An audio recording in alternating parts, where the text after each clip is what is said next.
Good morning everyone. तो basically अगर आप बैंकिंग एस्पिरेंट्स हैं तो आपको ये प्रिपरेशन करनी कैसे है। आपकी बेसिक्स पूरी तरह से क्लियर होने चाहिए। आपको सारे क्वेश्चंस आते होने चाहिए और इन सब के बाद अब बात आती है आपकी एक्यूरेसी की और स्पीड की।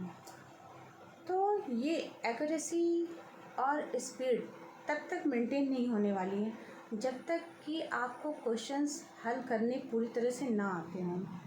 मतलब क्वेश्चन कहीं से भी दे दिया गया हो, कोई भी पज़ल हो, किसी भी तरह की पज़ल हो, कैसा भी क्वांटिटेटिव एप्टीट्यूड हो, तो आपको कोई डिफ़िकल्टी ना आए उसको हल करने में।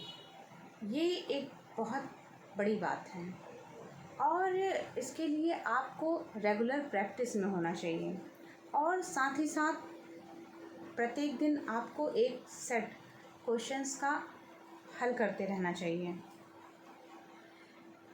लेकिन जब तक आपको सारे क्वेश्चंस आते नहीं हैं तब तक उन क्वेश्चंस को रेगुलर बेसिस पर हल करना भी बेईमानी है। पहले तो आप ज़्यादा से ज़्यादा क्वेश्चंस की प्रैक्टिस करिए कि जो क्वेश्चन नहीं आ रहे हैं उन्हें समझिए, जानिए, देख कर लगाइए, फिर बिना देखे लगाइए और उसके बाद कोशिश करिए कि वो सेट हल करने की, जो कि आपको एज ए स्पीड टेस्ट दिया गया है।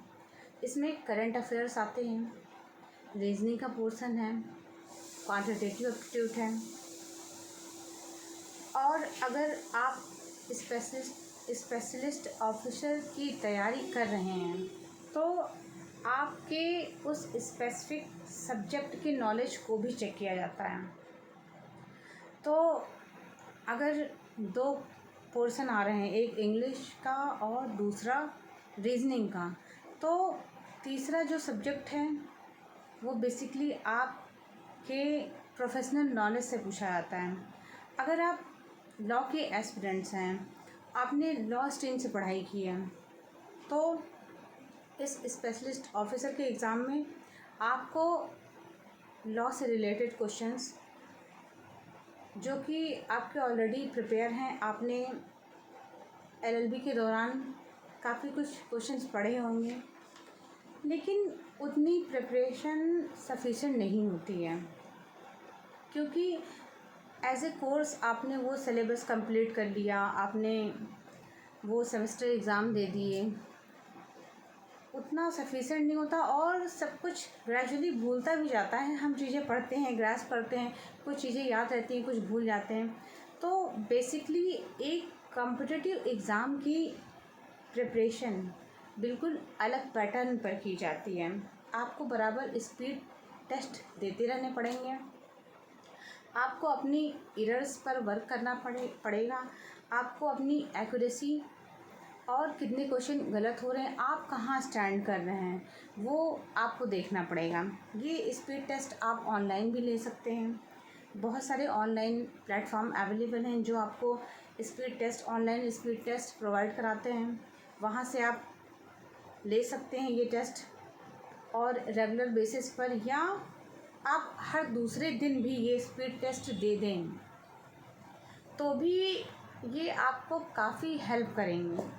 लेकिन एक बात यह है कि अगर आप पढ़ नहीं रहे हैं, पढ़ने का मतलब यह है कि आपको अपने डेली रूटीन वर्क में, डेली स्टडी में करंट अफेयर को 1 या 2 घंटे देना है, रीजनिंग को 1 या 2 घंटे देना है और क्वांट्स को इसे भी 1 या 2 घंटे देना है अपनी कन्वीनियंस के अकॉर्डिंग।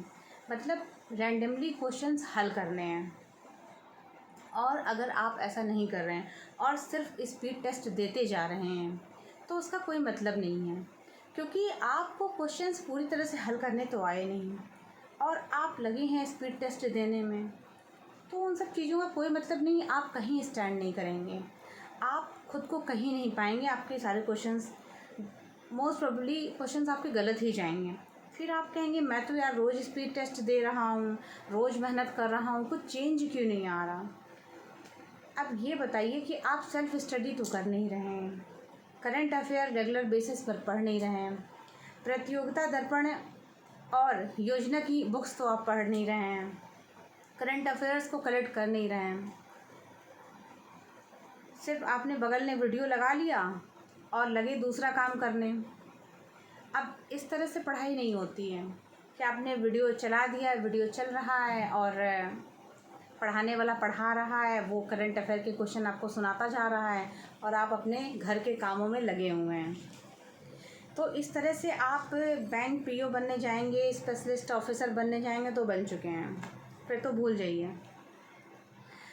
तो आपके लिए भले ही आप 3 ही घंटा पढ़ें, 2 ही घंटा पढ़ें, 3 घंटे पढ़ें, 4 घंटे पढ़ें, 5 घंटे पढ़ें, मिनिमम 3 घंटे सेल्फ स्टडी को दीजिए ही दीजिए।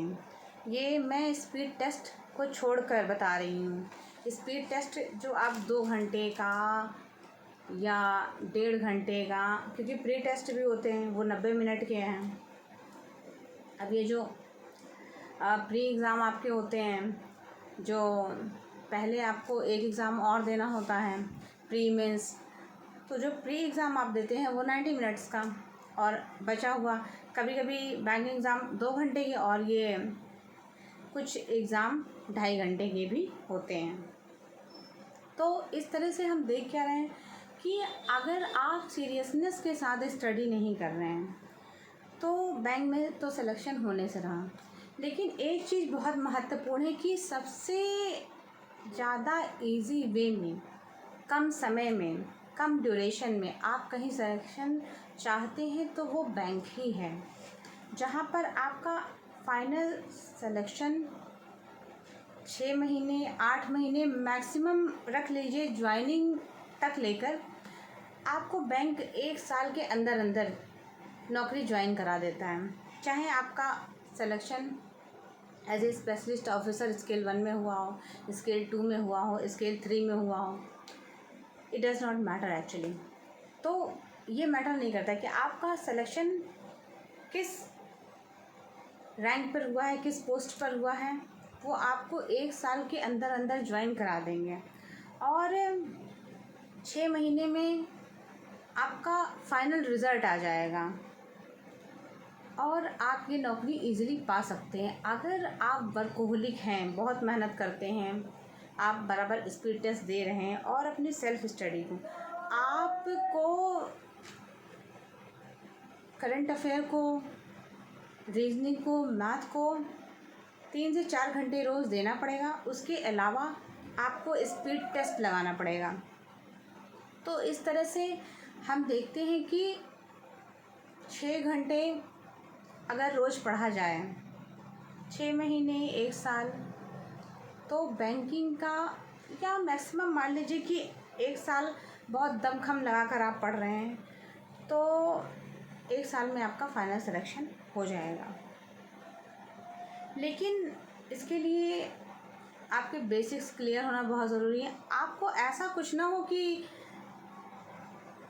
प्राइमरी लेवल की तरह आपको चीज़ों में डाउट्स हों, इश्यूज़ हों, पज़ल आप नहीं हल कर पा रहे, राइट लेफ्ट आपको पता नहीं, तो ये सब नहीं होना चाहिए। आपका लेवल उस लेवल तक पहुंच जाए जहां पर आप पज़ल को देखते ही तुरंत ही हल कर दें, क्वांट्स के क्वेश्चंस आएँ तुरंत ही हल कर दें। अब ये करंट अफेयर, इसमें होता है आप कितना भी पढ़ लें तो जनरली होता क्या है, अगर 30 क्वेश्चन आ रहे हैं, 40 क्वेश्चन आ रहे हैं, तो आप कभी कभी मैक्सिमम कोशिश करते हैं तो भी 20 से ज़्यादा स्कोर नहीं कर पाते। लेकिन रीजनिंग और मैथ का पोर्शन एक ऐसा सेगमेंट है जिसमें आप ज़्यादा से ज़्यादा स्कोर कर सकते हैं। तो इस बात को आपको विशेष ध्यान रखना है। और कभी कभी मैथ बहुत टफ लेवल की आ जाती है, जो क्वांट्स के क्वेश्चंस हैं वो बहुत ही हाई लेवल के आ जाते हैं, 10 से 15 क्वेश्चन से ज़्यादा आप हल नहीं कर पाते। तो ऐसे में रीजनिंग एक ऐसा सब्जेक्ट है जो स्कोरिंग है। अगर एक बार आपको रीजनिंग में क्वेश्चंस पजल्स करने में आपको मज़ा आने लगा, क्योंकि जनरली होता क्या 3 से 4 पज़ल आती, कभी कभी 5 पज़ल्स भी आ जाती हैं। तो जब 3 से 4 पज़ल या 5 पज़ल आपने हल कर ली, तो 25 क्वेश्चन, एक पज़ल में 5-5 क्वेश्चन पूछे जाते हैं, तो 25 क्वेश्चन तो आपके ऐसे ही निकल गए। और अब बचे खुचे 10 से 15 क्वेश्चन, और अगर 40 क्वेश्चन आ रहे हैं फाइनल में,